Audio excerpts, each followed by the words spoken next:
세상에서 제일 무서운 사람, 겁나는 사람, 강한 사람, 어떤 사람이겠습니까? 네? 눈에 뵈는 게 없는 사람이야?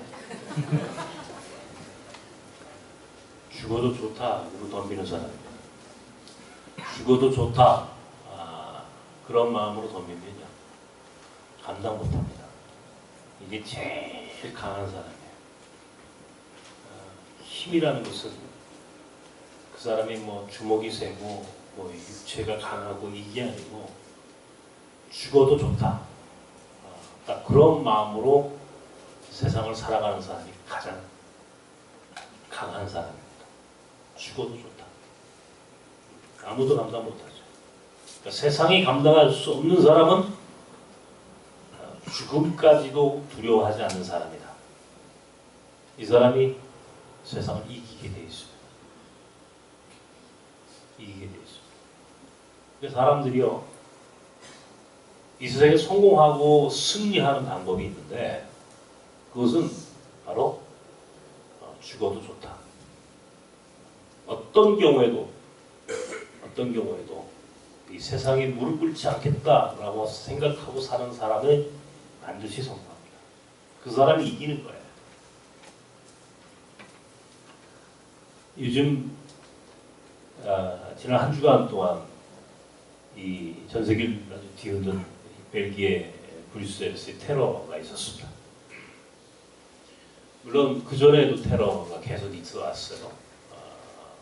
얼마 전에도 터키 이스탄불에서 탁심 광장 인근에서 테러가 있었고, 또 그 전에는 제가 터키 있을 때 앙카라에서, 터키 수도죠, 앙카라에서 테러가 있었습니다.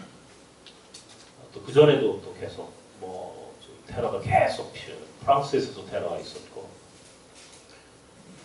그러다 보니까 이 테러리스트들에 대한 이해를 좀 여러분들이 좀 하고 갈 필요가 있습니다. 지금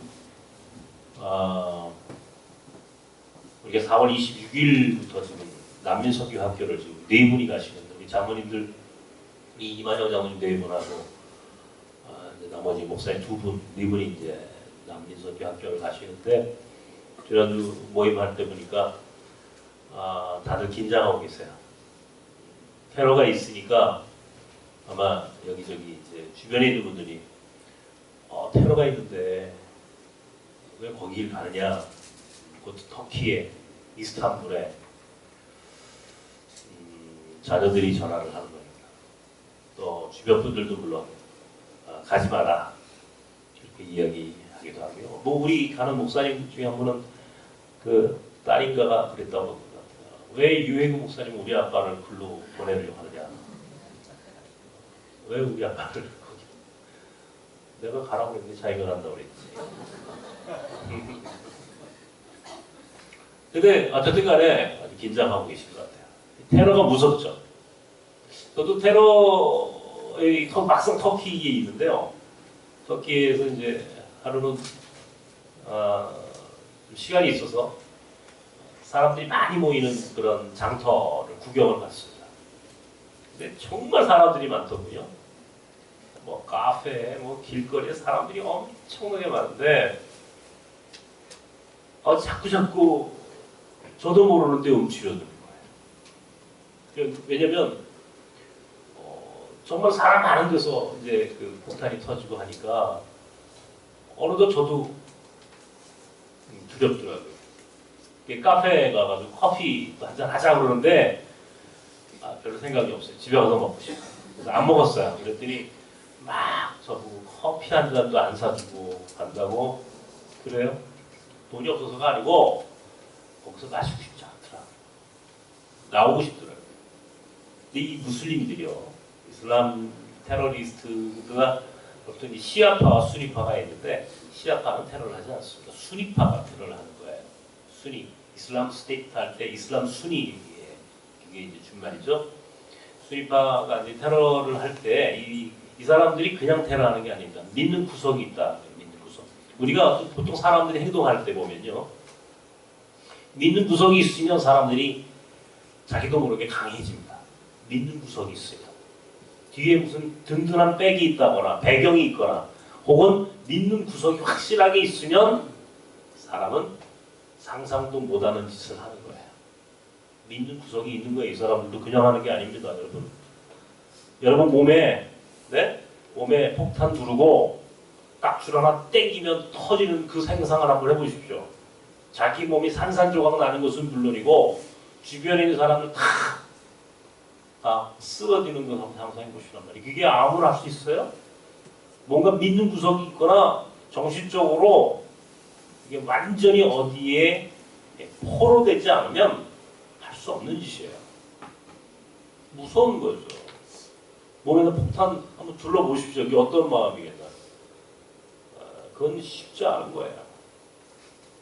근데 그 이슬람 테러리스트들이 그렇게 테러를 할 수 있는 이유가 있습니다. 그 사람들은요, 어떻게 훈련받고 어떻게 교육받느냐면, 네가 테러를 하는 순간, 죽는 순간 곧바로 너는 파라다이스로 올라가는 거다. 천국으로 가는 거다. 그리고 죽는 순간 곧바로 천국에 파라다이스에 올라가자마자 72명의 아름다운 여자들이 기다리고 있다. 72명의 여자들. 여러분, 여기 우리 장로님들 72명의 아름다운 여자들이 기다리고 있다 그러면 여러분 어떻게 하시겠습니까? 가고 싶지 않으세요? 아마 몇 분은 속으로 그러실 수 있어요. 72명, 한 명도 감당 못하는데 72명까지 감당. 저는 못합니다. 한 명도 못하는데 한 72명까지는 감당 못합니다. 근데요, 그게 그 사람들한테 그게 꿈이잖아요. 72명의 아름다운 여자들. 근데 더 놀라운 보장을 하나 더 받습니다. 그건 뭐냐면 100명의 남자들이 가질 수 있는 정력을 다 준다는 겁니다. 이게 저도 좀 민망해가지고 100명의 남자들의 정력을 한 번에 다 하사해 준다. 그걸 보장해 주는 거예요. 받는다. 이 정도 되면 생각해볼 만하죠. 네. 그리고 70명의 가족들을, 자기 가족들 가운데 70명을 구해줄 수 있는 조건, 약속을 담보해 줍니다. 70명을 구원해 줍니다. 자기가 임의로 70명을 구해줄 수 있다. 이 정도 되면 이제 뭐 죽어도 좋다. 이 정도 되는 거죠. 그래? 뭐 그 정도 보장해 준다면은, 그 정도 믿는 구석이 있다면 까짓거 죽지. 그리고 이제 테러리스트가 되는 거예요. 이거는 정말 허무맹랑한 거죠. 이건 정말 정신병자가 되는 길입니다. 이게 사실은 우상숭배라고 하는 게 이런 거예요. 말도 안 되는 걸 갖고 그걸 이제 가르치고 사람들이 그것을 믿게 하는 거죠. 이게 우상숭배 혹은 이렇게 테러를 하는 사람들이 가지고 있는 그 사람들의 약점을 공략하고 그런 허무맹랑한 보장을 담보해주면서 테러를 부추기는 것이 오늘 21세기에도 여전히 우리 주변에서 일어나고 있는 사건입니다. 사람이 믿는 구석이 있으면 이런 짓도 한다는 겁니다. 말도 안 되는 얘기죠. 그죠? 우리가 지금 이 얘기를 들으면 여러분 웃으셨어요? 근데 실제로 이런 일이 일어나잖아요. 이렇게 사는 사람이 있잖아요. 그러면 그걸 어떻게 이해하시겠어요? 그런데 이게 이 세상에 정말 가짜도 혹은 이 우상 숭배자들도 그런 정말 잘못된 믿음으로 세상에서 테러를 하고 정말 상상도 못하는 일들을 저지르는데 사실 우리 믿는 사람들이야말로 이게 세상에 감당할 수 없는 사람들이 되어야 합니다. 우리는요, 예수 믿는 사람들은 정말 그런 테러를 하자는 게 아니잖아요. 우리는 어떤 사람들입니까? 정말 이 부활의 증인되는 사람들을, 부활의 증인된 공동체가 교회예요. 그 교회가 처음 시작된 거는 다르게 시작된 게 아닙니다. 예수 그리스도의 부활 사건 이후에 예수 그리스도의 부활을 목격하고 이 부활의 예수를 현실적으로 만난 사람들에 의하여 교회가 시작된 거예요. 부활의 증인이 되라. 예수 그리스도의 부활을 증거해라 라고 하는 부활의 증인되는 사람들이 모인 곳을 이름하여 교회라고 부르는 이게 선교예요. 다른 게 아니에요. 선교란 예수 그리스도의 부활을 증거한 사람들. 제자들이요. 예수님의 제자들 하면 가만히 보십시오. 뭐 많지도 않은 제자들인데 예수님의 제자들 12명이 한 사람은 예수를 팔아먹었고 아예 나머지 제자들 가운데 베드로 같은 사람은 예수님한테 아예 공공연하게 장담을 합니다. 뭐라고 장담합니까? 당신이 어딜 가든지 주님이 어딜 가시든지 내가 반드시 따라갈 것입니다. 주님이 어떤 경우에도 내가 주님 옆에 있을 것입니다. 근데 그때는 우리 주님이 고난을 당하고 십자가 사건에 처형되는 사건을 상상하지 못했을 때입니다. 그러니까 예수님 주님을 따라가겠습니다 라고 할 때는 좋은 것만 생각한 거예요. 편한 것만 생각한 거예요. 그렇게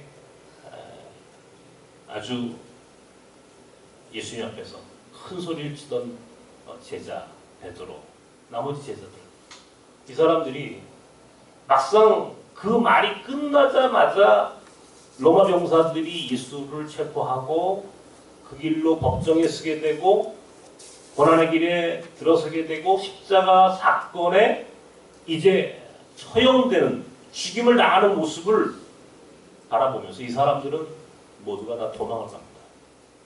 배신을 합니다. 베드로는 난 저 일을 모릅니다.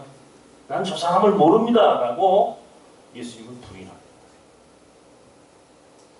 아니 예수 옆에서 3년 동안 공생애를 함께 했어요. 예수와 함께 사역을 했던 사람들이에요. 예수께서 무리를 걷는 것도 보았고 오병이의 기적을 행하는 것도 보았으며 수많은 병든 자를 치유하는 것도 보았어요. 죽은 이를 살리는 것까지도 목격했어요. 그럼에도 불구하고 예수의 고난 앞에서는 모두가 다 부인하고 배반하고 도망하고 맙니다. 이게 인간이에요. 이게 고난이 무서운 거야. 인간이 얼마나 약한 존재예요.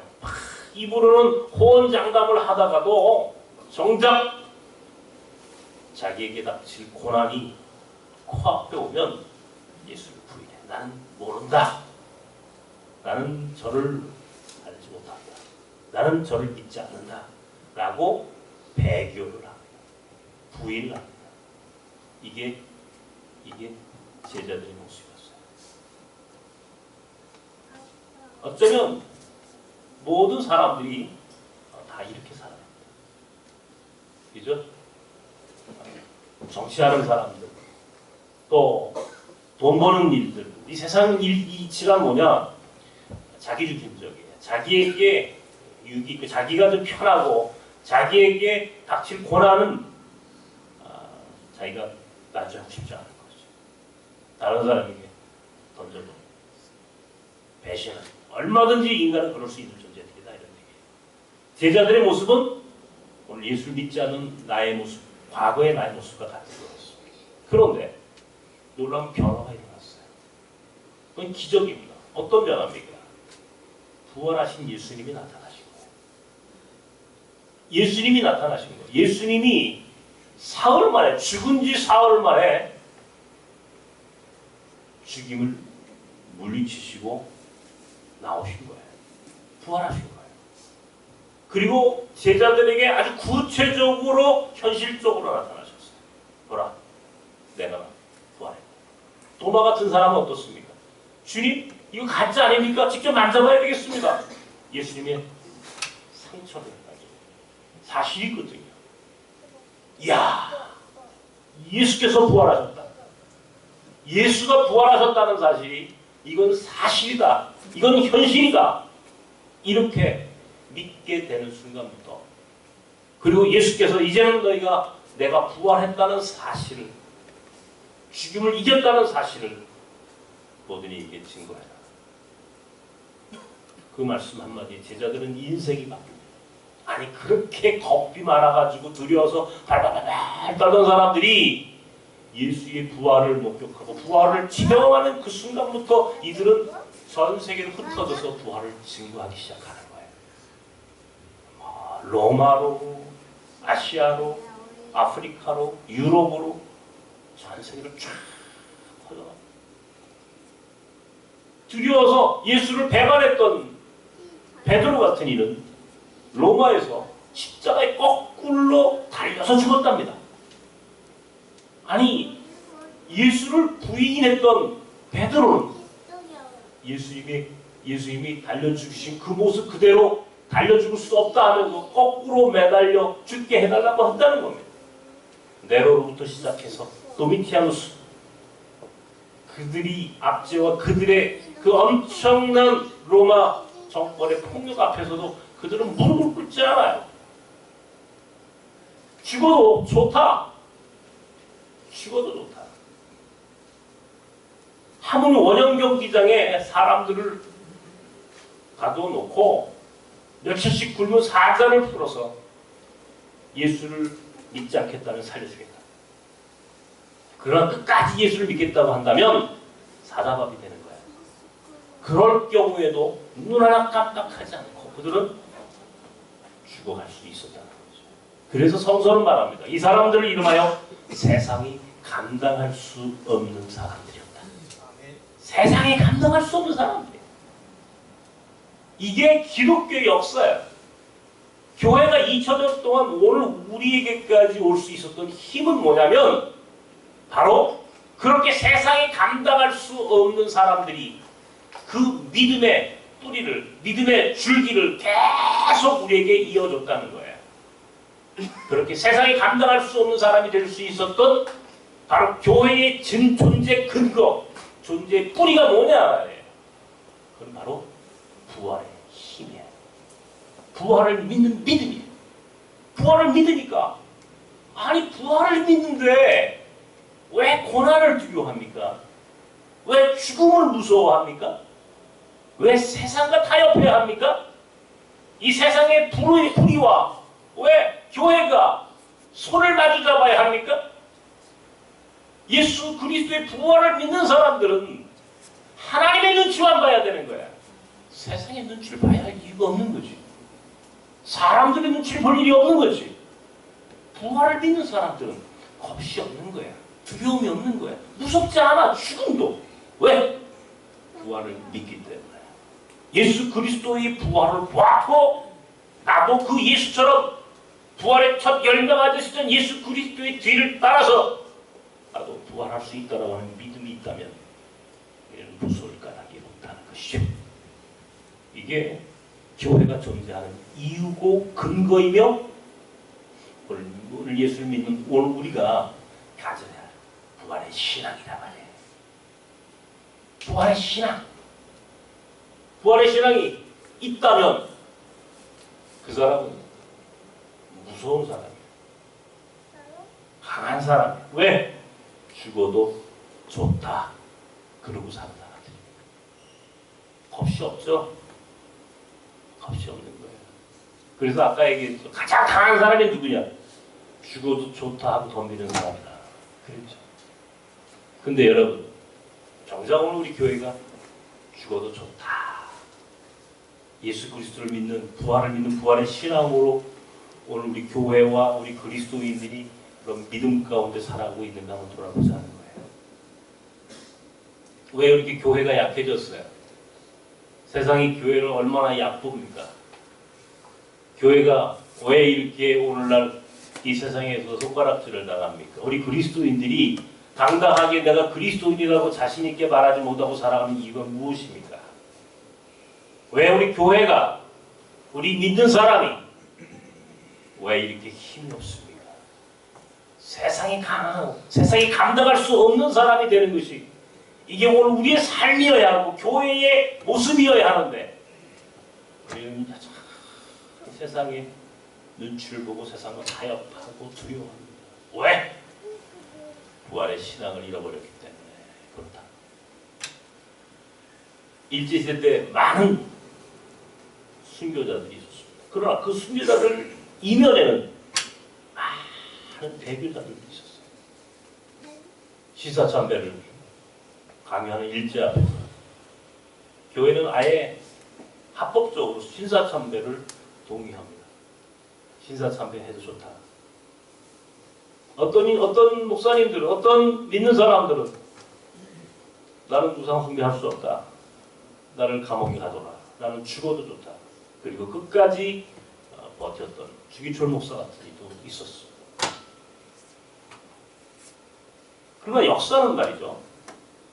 역사는 그 당시에 짧은 자기 눈앞에 있는 이익과 자기 눈앞에 안전과 당장의 편안함을 선택한 사람들은 기록해놓지 않았습니다. 그대의 이름은 참으로 부끄러운 이름으로 기록되어 있습니다. 반면에 그 순간 고난 앞에서도 당당히 크며 죽음까지도 두려워하지 않고 끝까지 부활신앙으로 살았던 이들은 오늘 우리는 그들을 이름하여 순교다라고 부릅니다. 그리고 그런 순교의 피가 오늘 한국교회를 여기까지 오게 했다는 것이죠. 그들은 이 땅에서 그들의 삶은, 그들의 이름은, 그들의 가지고 있는 그들의 믿음은 오늘 우리에게 부활하여 오늘 우리에게 부활신앙의 새로운 모티브가 됩니다. 부활신앙의 새로운 도전을 줍니다. 이게 역사예요. 이게 역사예요. 오늘 세상이 얼마나 부조리합니까? 이 세상이 얼마나 하나님의 정의와는 관계없이 흘러가고 있습니다. 이 세상이 얼마나 하나님의 뜻과는 정반대로 가고 있습니까? 그럼에도 불구하고 교회가 아무 소리를 할 수 없다면, 그럼에도 불구하고 우리 믿는 사람이 이 세상과 타협하려 한다면 그것은 기본적으로 부활신앙이 없기 때문입니다. 당장은 편할 수 있고 당장은 많은 것들을 얻을 수 있을지는 모르지만 그것으로 인하여 세상이 우리를 감당할 수 없는 사람들이라고 말하지는 않습니다. 오히려 우리를 비웃고 우리에게 속관하더라. 세상이 감당할 수 없는 사람은 부활의 믿음을, 부활의 신앙을 가지고 있는 사람들입니다. 저는 참 이 부분에 있어서 하고 싶은 얘기가 너무 많아요. 제가 그저께도, 지난주에도 장신대 신앙사경회가 있었습니다. 이제는 신앙생활을 이렇게 나눠서 이제 하는데 특강을 했어요. 장신대 후배들에게 이야기했어요. 아쉽다. 내가 누리 얘기하지만 장신대가 바뀌지 않으면 한국교회가 바뀌지 않는다. 난 이번에 할게, 난 니네들이 이 특수목회, 이주노동자, 이주민 선교에 대한 강의를 개설해놓고 15명이 넘어야 되는데 5명밖에 안 왔다는 얘기를 듣고 내가 너무 실망했다. 내가 강의하고 싶어서가 아니다. 너무 쉽게, 너무 편한 곳으로만 가려고 해, 목회자들이. 고난을 두려워하는 거예요. 왜 고난을 두려워해야죠? 아니, 적어도 목사가 되고 성직자가 되려고 하는 사람들이 왜 고난을 무서워하는지 이해할 수 없어. 내가 그렇게 이야기했어. 고난아, 난 무섭지 않아. 난 죽음도 괜찮아. 그런 마음으로 달려들고 도전해야지 세상을 바꾸는데. 목회자들이 될 사람들이 편한 것만 생각하고, 편한. 전부 다 한결같이 큰 교회 담임 목사고 아직 여전히 너무 답답하다. 내가 그 얘기를 했어. 그러면서 제가 간증을 했어요. 지난 24년 동안 나그네들 목회를 하면서 한 번도 후회해본 적이 없어요. 정말이다. 한 번도 후회해본 적이 없습니다. 물론 힘들어서 도망하고 싶을 때는 너무 많았지만 그렇다고 정말 도망한 적은 없어요. 다시 태어나도 이 길을 갈 거라고 내가 고백했어요. 왜? 행복하니까. 행복하면 되잖아. 고난? 죽음? 아니 그거는 부활이 있는데, 고난과 죽음은 부활이 있는데 왜 그게 무서우냐고. 죽으면 그 다음에 부활이 있다고. 예수께서 부활의 첫 열매가 되셨다고 오늘 고린도전서 15장에 고린도전서 부활장에서 우리에게 보여주셨는데, 말씀해 주셨는데 왜 무서우냐고. 그게 그거는 이미 우리에게 보장된 인생이에요. 보장돼 있어. 죽음은 결코 우리를 완전히 죽일 수 없다라고 하는 것이 이게 역사이고 이것이 부활의 신앙이란 말이에요. 그러면 죽어도 좋다. 그런 마음으로 목회하고 죽어도 좋다 하는 마음으로 세상을 살아간다면 이 세상에서 우리가 무서울 게 뭐가 있습니까, 여러분? 무서우세요, 아직도? 아닙니다. 무섭지 말아야 합니다. 무섭지 않습니다. 난 무섭지 않아요. 난 아무도 무섭지 않아. 그런 마음으로 살아야지. 당당하게 고난, 죽음까지. 죽음은 죽으리라. 에스더가 고백했던 그 말씀 한마디처럼 죽음은 죽는 거지. 그 다음에는 부활이 보장되어 있는데 왜 죽음이 무섭습니까? 믿는 구석이 있는데. 믿는 구석이 있는 사람은 아니 저 우매한 무슬림들 테러를 하는데 왜 예수 그리스도의 부활을 목격하고 그것을 믿는 우리가 세상을 두려워하고 세상을 타협하려 합니까? 그럴 필요가 없단 말이야. 부활의 신앙을 회복해야 한다. 오늘 저와 여러분이 이 부활절 아침에 꼭 가져야 할 신앙은 부활의 신앙을 회복하는 겁니다. 다시 한번 부활의 신앙으로 무장해야 두려워하지 마십시오. 고난을. 두려워하지 마십시오. 죽음을. 언제든지 이길 수 있는 겁니다. 예수께서 부활하셨습니다. 부활하셨다는 것은 뭐냐면 예수처럼 예수를 믿는 자는 예수처럼 부활할 수 있다는 것을 믿는 거예요. 그러니까 제자들은 두려움에 떨던 제자들, 예수를 배신하고 부인했던 제자들은 전 세계로 흩어져서 예수를 증거하고 십자가에 거꾸로 매달려 죽을 수 있을 만큼 당당하게 죽어가잖아. 그리고 그렇게 살아 역사했던 그 부활의 신앙이 오늘 2000년을 거슬러 오늘 우리까지 온 겁니다. 오늘도 우리가 그 부활의 신앙을 붙잡고 가는 신앙인이 되죠. 그래야 세상을 바꾸는 거예요. 그래야 세상을 아름답게 합니다. 그래야 세상을 보다 정의롭게 만들 수가 있어요. 부활의 신앙 없이는 우리는 세상에 무릎 꿇을 수밖에 없습니다. 왜? 고난이 무서우니까. 죽음이 두려우니까. 그러나 부활의 신앙이 있는 사람들은 무섭지 않아. 두렵지 않아요. 그래서 부활의 신앙이 있는 사람이 세상을 감당할 수 없는 사람으로 세상을 향해 빛과 소금이 되는 거고 세상을 향하여 구원을 선포할 수 있는 거예요. 이런 사람들이 모여야 이게 진정한 강한 하나님의 공동체가 되는 거예요. 강한 사람들만은 뭐 할 거예요? 전부 다 허당인데 거품인데 전부 다 나중에 고난이 오면 다 도망갈 사람들인데 남은 사람 하나도 없어. 고난 앞에 남는 사람 몇 사람, 그 씨알 같은 사람들, 그 생명이 있는 사람들, 고난을, 죽음을 두려워하지 않는 부활의 신앙과 똘똘 뭉친 믿음의 공동체, 이 사람들이 필요한 시대입니다. 그러면 세상을 바꿀 수 있는 거예요. 세상을 보다 정의롭고 아름답고 행복하게 만들 수 있는 거예요. 그래서 하나님 나라를 완성할 수 있는 사람들, 그 사람들이 바로 저와 여러분 나섭니다. 이 믿음으로 다시 한번 부활의 신앙을 회복하는 저와 여러분이 되길 주님의 이름으로 축원합니다. 하나님, 부활의 신앙이 없습니다. 그래서 세상과 타협했고 세상에 무릎 꿇었습니다. 고난이 무서웠고 죽음이 두려워서 우리는 아무 말도 하지 못했습니다. 아무런 세상에 대하여 아무런 빛과 소금의 역할도 하지 못했습니다. 그러나 주님 용서하여 주시고 이제부터 다시 한번 부활의 신앙을 회복하여 정말 세상을 바꾸는 하나님의 사람들, 나섬의 사람들, 나섬 공동체가 되도록 축복하여 주시옵소서. 예수님의 이름으로 기도합나이다. 아멘.